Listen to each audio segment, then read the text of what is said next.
हाँ जी, so doubt class for ionic equilibrium on increasing temperature kW changes but it comes back to 10 to the power minus 14 to maintain the equilibrium or kW changes permanently. Temperature आप बढ़ाएंगे, kW की value बढ़ जाएगी. Suppose temperature 50 degree centigrade पर इतनी हो जाती है, तो ये जब तक इतना टेम्परेचर रहेगा तब तक ये परमानेंटली बढ़ चुकी होगी. kW की वैल्यू वापस उतनी थोड़ी आएगी. kW की वैल्यू फिक्स हो जाएगी उस पर्टिकुलर टेम्परेचर पर. kW is equals to 10 to the power minus 14 if water is solvent, but if water is not solvent then kW will not be equal to 10 to the power minus 14. Suppose आपने क्या किया, ammonia को water में dissolve किया. यहाँ पर kW 10 to the power minus 14 है. आपने अमोनिया को एसिटिक एसिड में डिजोल्व किया. सॉल्वेंट यहाँ ये है, तो एसिटिक एसिड का जो सेल्फ डिसोसिएशन कांस्टेंट होता है उसका इक्विलिब्रियम कांस्टेंट यहाँ पर यूज होगा पीएच स्केल को डिफाइन करने में. इस इक्विलिब्रियम का इक्विलिब्रियम कांस्टेंट. वाटर अगर सॉल्वेंट नहीं है तो फिर kW की आपको जरूरत ही नहीं है.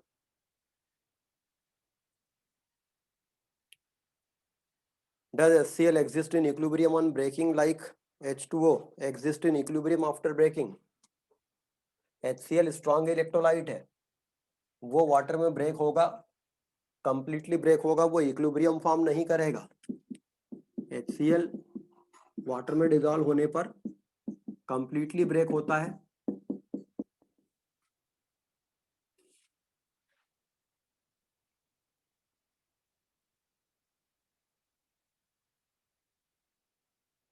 How can we relate strength of acid or base with its acid with its Ka? Ka की वैल्यू ज्यादा होगी, एसिडिक स्ट्रेंथ ज्यादा होगी. सर जब H2S और HCl का सैचुरेटेड सॉल्यूशन बनाते हैं तो सर H2S का कॉन्सेंट्रेशन 0.1 मोलर कैसे होता है? वो एक्सपेरिमेंटली फाइंड आउट किया गया है, तो उसको आप एज अ कन्वेंशन ही लेकर चले. A solution saturated with H2S, मतलब आप इसमें H2S गैस फ्लो कर रहे हैं. जब ये बबल्स के फॉर्म में निकलना चालू हो जाएगी, मतलब अब इसमें और further HCl dissolve, H2S dissolve नहीं हो सकती. तो तो सर ये किसी भी सॉल्यूशन के लिए ले सकते हैं? हाँ, H2S का अगर कहीं कोई क्वेश्चन आया तो ये आप बाय डिफॉल्ट वैल्यू ले सकते हो. सर किसी भी एसिड या फिर किसी भी बेस की किसी भी सॉल्यूशन? किसी भी सॉल्यूशन में. Okay sir.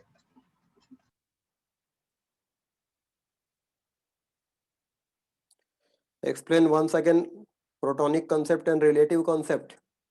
बातों को क्यों पकड़ रहे हो यार?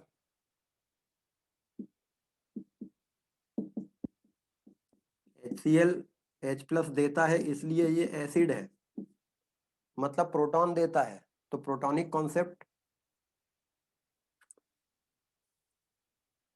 जो प्रोटॉन के फॉर्म में दिया गया हो, तो Bronsted-lorry acid base concept protonic concept है. जो प्रोटॉन देता है वो एसिड है, जो प्रोटॉन लेता है वो बेस है. डेफिनेशन पे इतना स्टिक मत करो, क्वेश्चन सॉल्व करो. आयनिक इक्विलिब्रियम से क्वेश्चन आते हैं न्यूमेरिकल फॉर्म में. And what is relative concept? HCl acid है क्योंकि ये अमोनिया को H प्लस दे रहा है. अगर अमोनिया यहाँ नहीं होता तो HCl H प्लस नहीं दे पाता, तो हम उसको एसिड नहीं कह पाते. मतलब HCl एसिड है विथ रिस्पेक्ट टू अमोनिया. तो रिलेटिव बात हो गई है, एब्सोल्यूट बात नहीं है.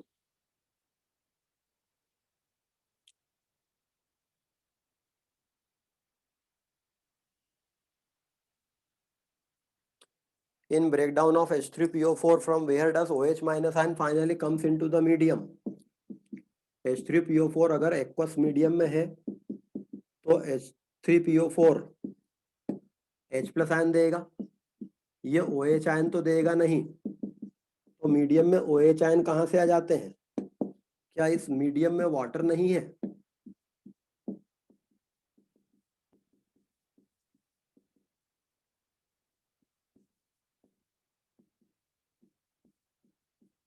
इस मीडियम में वाटर है जहां से OH आयन आते हैं, और चूंकि वाटर है तो इसका इक्विलिब्रियम तो एग्जिस्ट करेगा, तो मीडियम के टोटल H प्लस आयन का कॉन्सेंट्रेशन OH आयन का कॉन्सेंट्रेशन का प्रोडक्ट 10⁻⁻14 बना रहेगा।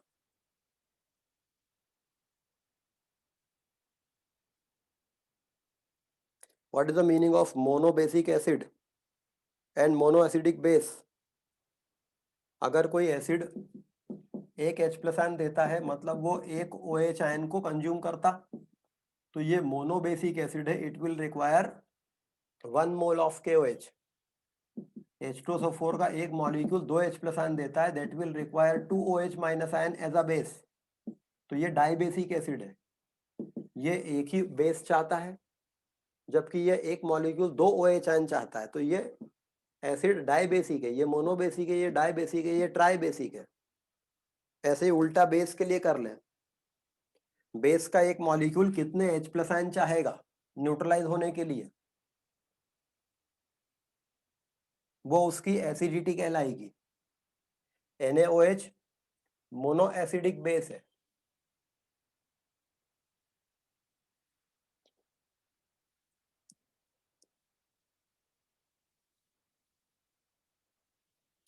pH of all the salts formed from weak acid strong base is same। Weak acid strong base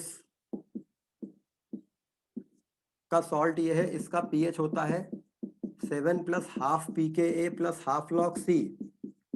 तो क्या सारे सॉल्ट्स जो ऐसे टाइप के होंगे उनका pH सेम होगा? अरे Ka तो अलग होगा ना सबका, तो pH सेम कैसे आ सकता है?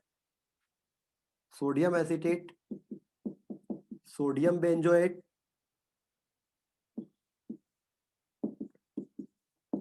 पोटेशियम फॉर्मेट, इसमें आपको Ka फॉर्मिक एसिड का रखना होगा, यहाँ पर आपको Ka एसिटिक एसिड का रखना होगा, यहाँ पर आपको Ka बेंजोइक एसिड का रखना होगा, जिसकी वैल्यू अलग अलग होगी। तो pH सेम कैसे आएगा?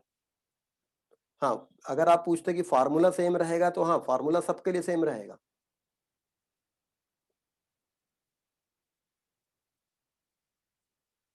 अगर टैप वाटर में मैग्नीशियम 2 प्लस आयंस, अगर टैप वाटर में Ag प्लस आयंस मिलाए जाएं तो उस सॉल्यूशन को भी सेचुरेटेड अनसेचुरेटेड कहा जा सकता है क्या? Due to presence of Cl minus ion.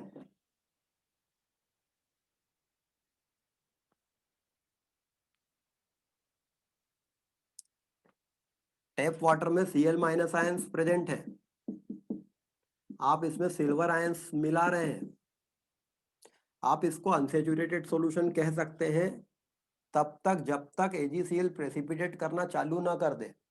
आपने सिल्वर आयन बहुत कम मिला है, अब ये दोनों हैं लेकिन इतने नहीं है कि प्रेसिपिटेशन हो जाए, तो right now this solution is saturated unsaturated. When strong acid और स्ट्रॉन्ग बेस ब्रेक्स, तो no equilibrium exist between them. हाँ, उनमें इक्विलिब्रियम एग्जिस्ट नहीं करता है। Strong acid strong base completely dissociate होते हैं, उनके आयन रिकम्बाइन नहीं होते हैं।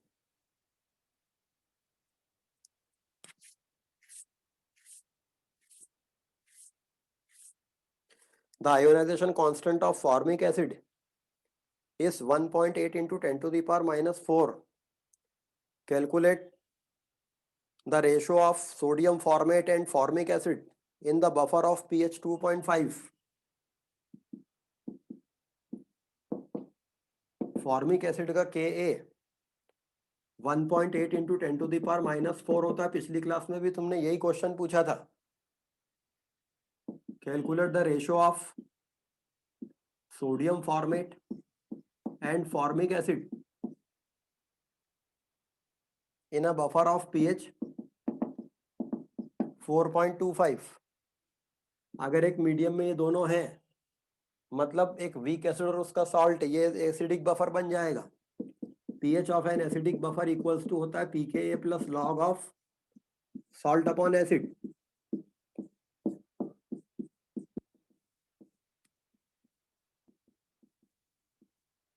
ये तुम्हें क्वेश्चन में दिया है, pKa दिया है minus log of Ka, pKa होता है।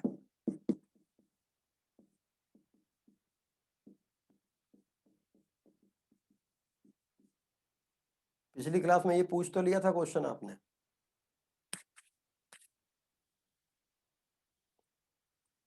What is dielectric constant? कोई मॉलिक्यूल कितना ज्यादा पोलर है उसका डायपोल मोमेंट जितना ज्यादा होता है उसकी पोलैरिटी का मेजर होता है उसका डाइलेक्ट्रिक कांस्टेंट। जितना ज्यादा पोलैरिटी होगी मॉलिक्यूल में उतना ज्यादा हाई डाइलेक्ट्रिक कांस्टेंट उसका होगा।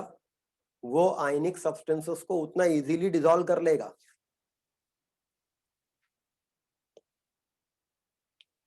स्पेरिंगली सॉल्युबल सॉल्ट्स में KIP और KSP का रिलेशन एक्सप्लेन कर दीजिए।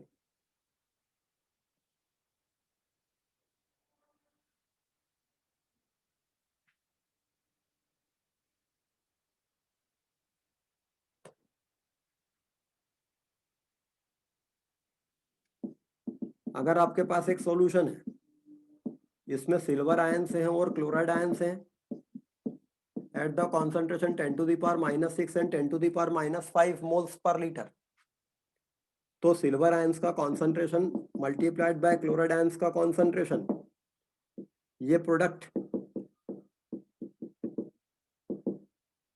10 to the power -11 आ रहा है, जबकि उसको होना चाहिए था KSP के बराबर, जो कि एक फिक्स वैल्यू रहती है। तो जब तक ये प्रोडक्ट इससे कम रहेगा, जैसे कि ये, तो इसको आयनिक प्रोडक्ट कहेंगे। फिर हमने क्लोराइड आयन कॉन्सेंट्रेशन थोड़े से और बढ़ा दिए, अब ये प्रोडक्ट इसके बराबर हो गया, अब ये KSP बन जाएगा। तो ये वेरी करता है और वेरी करके ये KSP हो जाता है।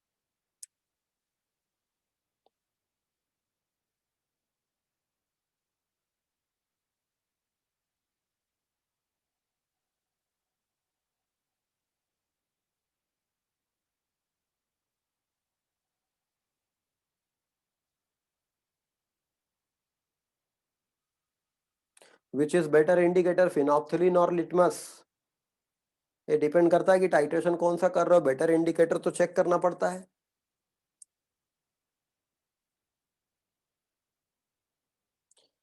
On increasing temperature, Kw changes permanently at that temperature, but if temperature again comes back to 25 degree centigrade, the Kw comes back to 10 to the power -14। हाँ, वापस आ जाएगा वहीं पर।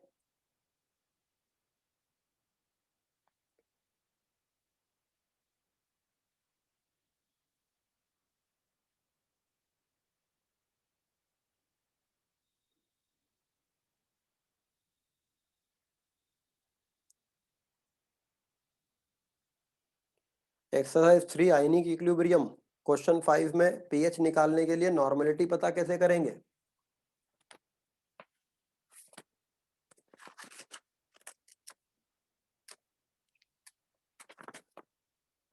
Exercise 3 question number 5।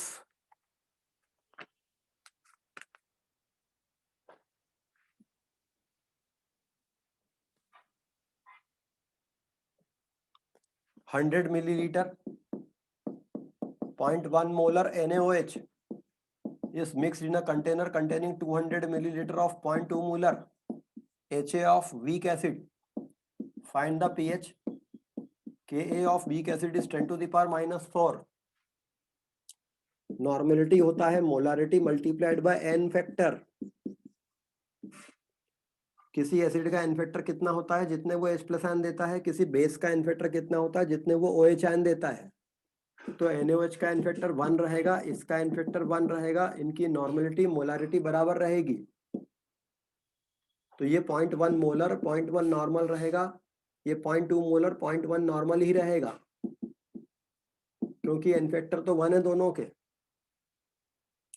फिर NaVA NbVb चेक कर लेंगे कौन कम है कौन ज्यादा है। मगर ये ध्यान रखिए कि ये स्ट्रॉन्ग एसिड स्ट्रॉन्ग बेस नहीं मिलाए हैं, ये वीक एसिड स्ट्रॉन्ग बेस मिलाए हैं।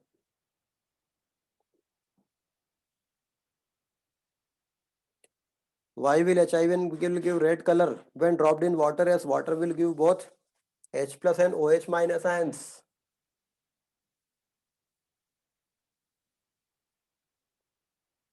कुछ सोचना समझना नहीं है, बस मन से कुछ भी बोल देना है।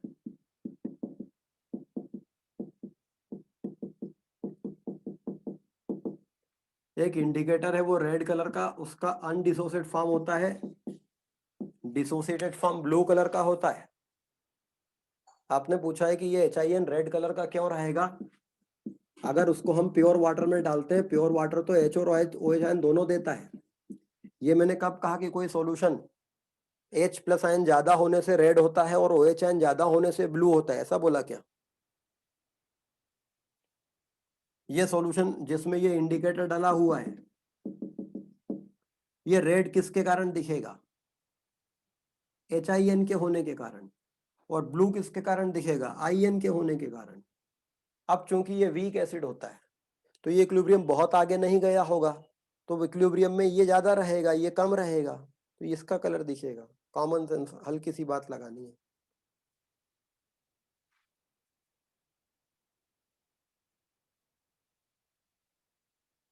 In the neutralization process of H3PO4 and NaOH, the number of buffers formed will be.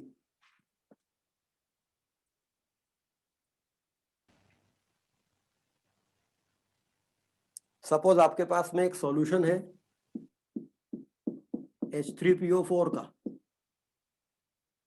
इसके 3 मोल है, इसमें आप NaOH मिला रहे हो, तो पहले आप H3PO4 में NaOH मिलाओगे, मीडियम में NaHPO4 बनेगा, इसके 3 मोल है। सपोज आपने NaOH के 1 ही मोल मिलाया, तो 2 मोल ये बचेगा, 1 मोल ये बनेगा, ये एक बफर बन जाएगा, क्योंकि ये वीक एसिड है और ये उसका स्ट्रॉन्ग बेस के साथ बना हुआ सॉल्ट है। फिर आपने NaOH 3 मोल मिला दिए, ये कंप्लीट खत्म होके ये बन गया 3 मोल। अब मीडियम में 3 मोल ये प्रेजेंट है, आपने 1 मोल NaOH और मिलाया, अब की बार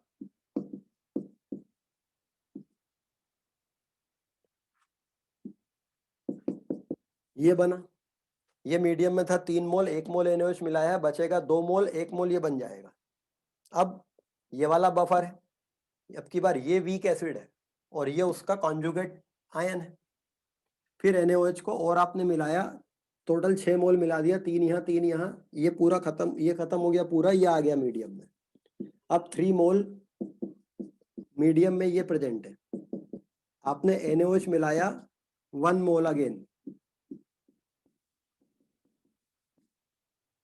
फिर ये 2 मोल है, ये 1 मोल है, एक वीक एसिड है ये वाला और इसका सॉल्ट है, फिर ये एक बफर बनेगा। तो 3 बफर बनेंगे, एक ये वाला, एक ये वाला और एक ये वाला।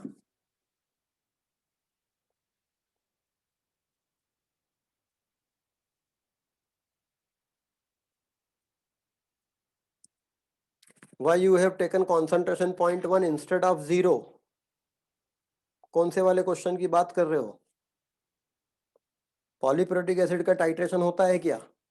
ये पॉलीप्रोटिक एसिड का ही टाइट्रेशन हो रहा है। यहाँ मैंने H3PO4 सॉल्यूशन को लिया है और ब्यूरेट से मैं NaOH मिलाता जा रहा हूँ।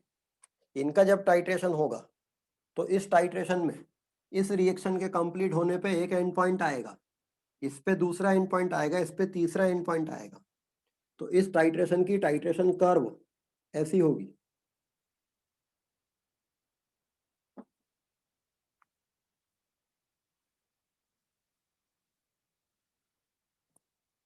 इस टाइट्रेशन की टाइट्रेशन कर्व ऐसी होगी। ये पहला एंड पॉइंट है, इस वाले पे इसके इसके प्रेजेंस के कारण। ये दूसरा वाला एंड पॉइंट है, मीडियम में इसके प्रेजेंस के कारण, क्योंकि ये वाला न्यूट्रलाइजेशन कंप्लीट होगा जब सेकेंड एंड पॉइंट आएगा। और तीसरा एंड पॉइंट मीडियम में इसके रहने के कारण आएगा। इस मीडियम में 3 एंड पॉइंट आएंगे। पहला एंड पॉइंट पे अकेला ये प्रेजेंट रहेगा, क्योंकि इसके और इसके अमाउंट इक्वल होकर कंप्लीट रिएक्शन हो चुकी होगी। और ये जब रहेगा तो pH equals to half pKa 1 plus pKa 2 रहेगा, क्योंकि जब ये मीडियम में रहता है तो pH half pKa 1 plus pKa 2 होता है। फिर सेकेंड एंड पॉइंट पे जब ये रहेगा तब मीडियम का pH half pKa 2 plus pKa 3 होगा, और जब ये अकेला रहेगा तो ये पॉलीवेलेंट आयन है, तो ये pH equals to 7 plus half pKa 3 plus half log C होगा।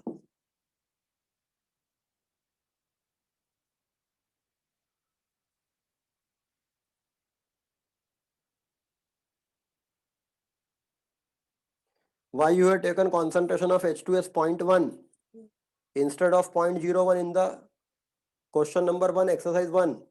क्योंकि वो मिसप्रिंट है, 0.01 से पीछे आंसर मैच नहीं करेगा।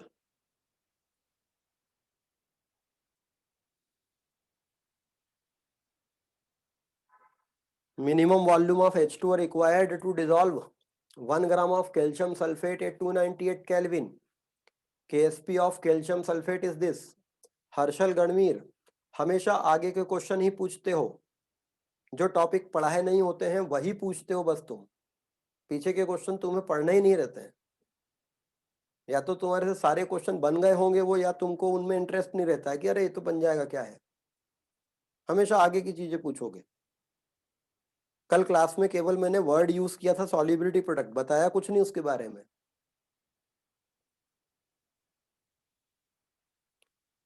एक्सरसाइज 3 में क्वेश्चन नंबर 5 में सॉल्ट कौन सा लेना है समझ में नहीं आ रहा है। आपने NaOH और एक वीक एसिड Ha मिलाया है तो ये Na सॉल्ट बनेगा, ये सॉल्ट लेना है। वो A का कुछ केमिकल फार्मूला है, आपको उससे फर्क ही नहीं रहे कि वो A क्या है। सॉल्ट का फार्मूला लिख लो Na, क्योंकि एसिड का फार्मूला लिख लिया Ha।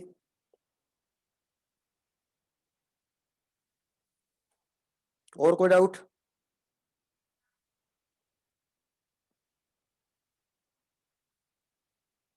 चलिए नेक्स्ट क्लास में आयनिक इक्विलिब्रियम का हम थ्योरी कंप्लीट करेंगे, और पैकेज के क्वेश्चंस भी आप पूछ सकते हैं नेक्स्ट क्लास में, डाउट क्लास के अलावा भी। तो पैकेज सॉल्व कीजिए और उसमें डाउट्स किसी भी टाइप के क्वेश्चन या थ्योरेटिकल जो भी है पूछ सकते हैं।